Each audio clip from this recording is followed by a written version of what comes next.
It doesn't matter the name of the disease, the stage of the disease.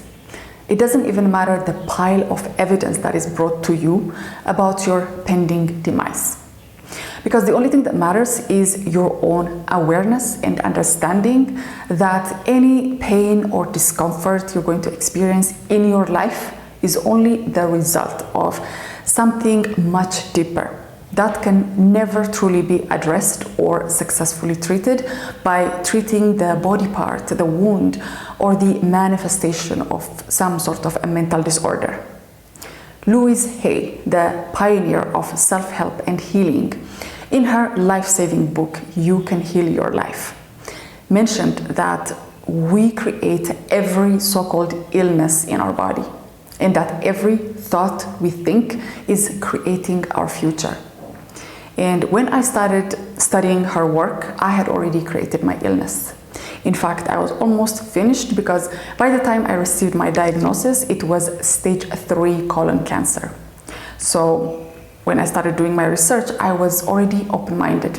I was ready to receive any new information, knowledge, anything that can help me, heal myself, heal my body. The other book is The Power of Your Subconscious Mind by Dr. Joseph Murphy. And in that book, I learned that I can never experience anything on my body unless there is a corresponding thought or thought pattern in my mind. And after reading these books and a couple of other ones that are listed here, I was thoroughly convinced that I had the power to heal against the odds. Because not only did I find out that there was an uncanny resemblance between the kind of thoughts I was entertaining all day long and the kind of illness that came upon me, I also discovered techniques, rituals, exercises, and practical ways to, restore and nurse my body back to health, which I did successfully. And in this video, I will share that with you. I also have a free ebook down in the description box to get on demand if you are interested. Just click the link for The Cure Within and it will take you there. And just a quick disclaimer, I am not a medical professional, I am not a doctor, I barely made it to college to study urban planning. So whatever it is that I'm going to be talking about in this video is, it has to do with my own experience and how I approached my own healing. And this is not to replace any medical treatment your doctors have for you. Take this as a supplementary to the treatment plan that you have, because the things that I'm going to be talking about in this video is nothing extreme. It's just things you can do on your own to, help to speed up and accelerate your healing. And before we get to the rest of the video, if you are not already subscribed to my channel, here on this channel, I talk about how you can find your passion and go after it at any age, how you can find balance even at the most difficult times in your life, and how you can be happy with the things and the people you already have surrounding you. So if you're interested, make sure to click the subscribe button and the notification bell so you don't miss any of my videos. And give this video a big thumbs up to spread the message. Also, check out the description box. I have links to my website, my new book, my social media accounts, and so much more. Each and every one of them tailored to help you become your best self. So do check it out. Now, let's get to today's topic.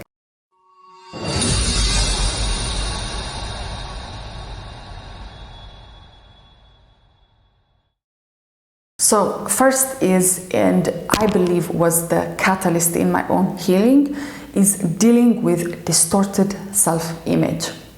I got this one also from Louise, where she found out in her work dealing with a lot of people during her career that the number one denominator of the sick people she dealt with was their tendency for very harsh and relentless self-criticism. Because she said that, self-hate is the beginning and end to all your problems. And at first I was skeptical because I didn't see how my thoughts, were represented in whatever it was that was happening in my body. And I didn't believe it. But I wanted to look into it because, like I said earlier, I was desperate. So I did. And the more I looked, into my thoughts, the more I was present in my mind, every day I was getting more and more convinced that maybe all these negative thoughts, all this harsh and very destructive and self-defeating censorship that was going on in my mind all day long may have something to do with my illness. All the blame that I put on myself, all this anger, resentment, and unresolved issues that I thought were normal to have, to entertain in your mind, were now affecting my well-being and my existence. It was now becoming an existential threat. So this helped me approach my healing from a different perspective, because now I have a way of dealing with it and maybe healing myself successfully and permanently, instead of waiting, anxiously for the test results and waiting for things outside of me to, heal me. Now this gave me power. I realized that if, it couldn't hurt if I start loving myself. It couldn't hurt if I stop this unnecessary self-censorship, anger, blame, all these things that were going on in my mind. And, let's see, because I had nothing to lose at that point. So that's what I did. I started to really look into my own understanding, my own self-image. What did I think of myself? What do I think of all the mistakes, failures, or whatever it is that I think are my flaws and imperfections?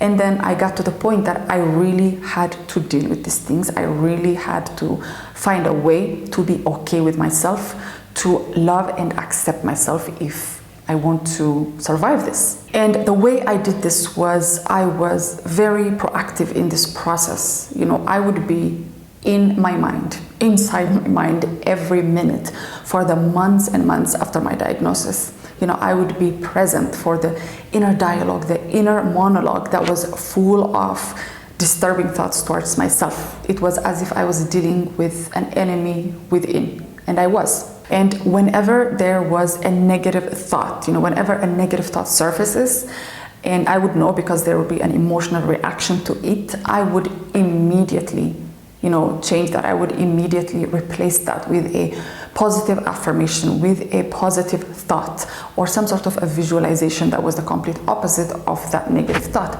I did that many times during the day.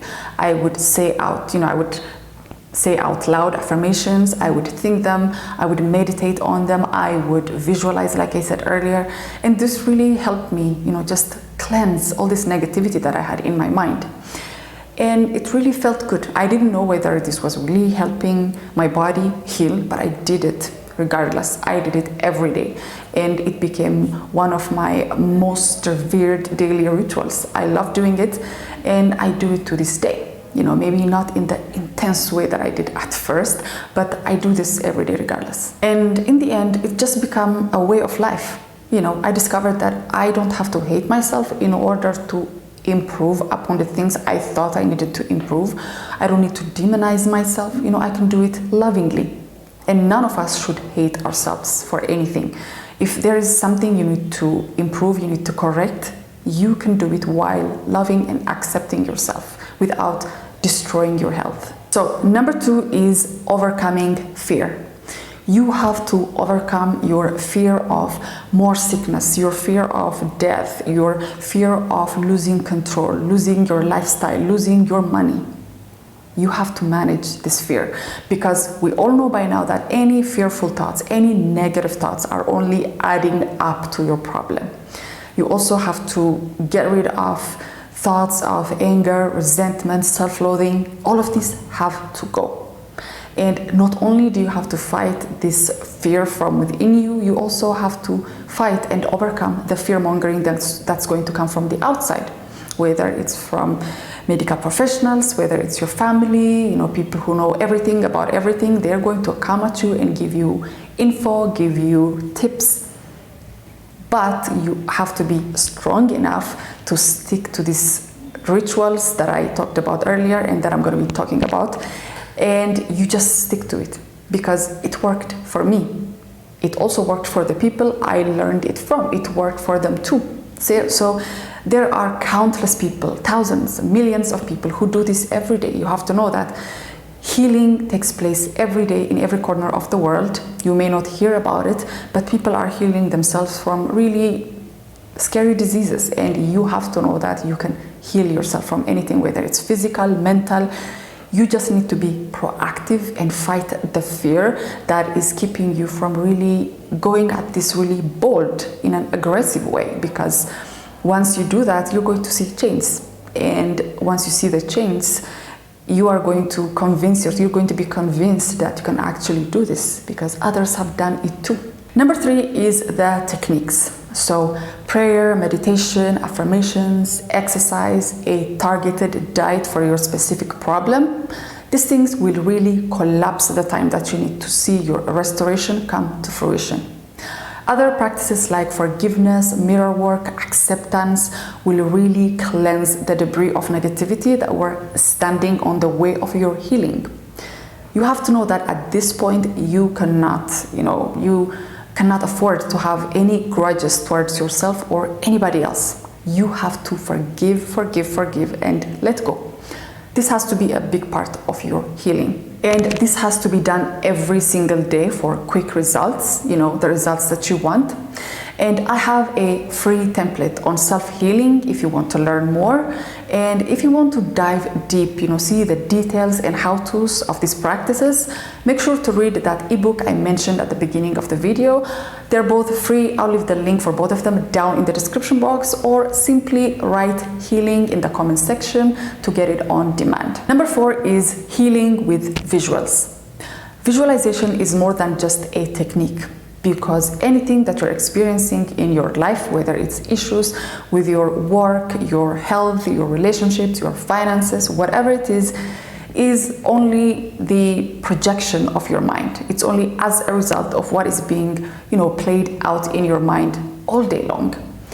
And all these images, stories, scenarios, which are only a result of your beliefs, will then transform themselves into this tangible reality. So you now see the importance of holding yourself accountable for the kind of thoughts, mental images, anything that's going on in your mind. You see that they have real consequences in your life.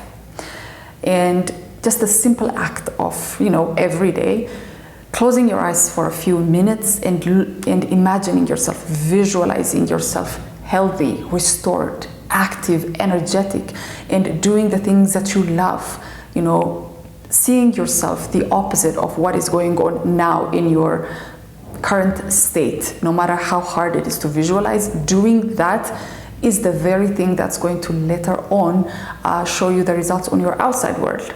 This is what I did during my own healing. I just went to my room every single day for a few minutes. I closed my eyes and just start to visualize myself healthy again. I was not healthy at that point. My body was not responding the way I wanted it to, but I did it. I didn't ask for permission. I didn't ask whether this was going to work or not. I didn't go looking for validation from the outside world. I just did this because I believe in these techniques. And, at that point, I was just doing everything I can to heal myself, and it worked. I was visualizing myself being energetic, happy, doing the things that I love with my loved ones. I really had these pictures in my mind. I created them in my mind, and I would just play them out like a movie. And it worked, because now I see it in my reality, and it's no more a movie, it's no more a wish, it's my reality. Last but not least is number 5, and that is to believe, to have faith in your healing. You don't believe, it won't work. You have to stop being a doubter and start believing. You have to put to rest your intellectual mind. You have to put to rest everything you know. You have to put to rest all the noise that's coming from the outside world. And you have to own it. You have to really be, strong enough to believe in this one thing that at this point might look far-fetched, impossible. And one way of doing this is, it's to check your own ego. Ask yourself why you feel like you have all the answers now, why you feel like it's the final answers, or why you believe everything that's coming from the outside world, or your tendency towards negativity. you have to question everything, and you have to know that there are things that you don't know yet. There are things to be discovered. There are things, mysteries and miracles in this world that you can tap into by stopping your intellectual mind from always, blocking you from the kind of progress or the kind of results that you want to see in your life. And this process is not just going to this is not just about healing your body or healing yourself. It is beyond that. Once you start believing that this is possible, it will also open up doors for you. You're going to start believing in other things in your life that you thought were impossible before, because now impossible doesn't exist. You know that there is a power within you that's able to heal anything, restore anything, and help you achieve anything. And that's what happened to me. This was not just about healing my body, it was not just about healing my mind, it was also about what was possible for me in life. And if you do this the right way, if you are consistent, if you are proactive, then you will definitely see the results. And on that note, that's it for today, guys. I hope this was helpful. Don't forget to like and subscribe. Also, make sure to check out the description box. I have tons of information to help you in your journey of becoming your best self. So check it out. See you next time.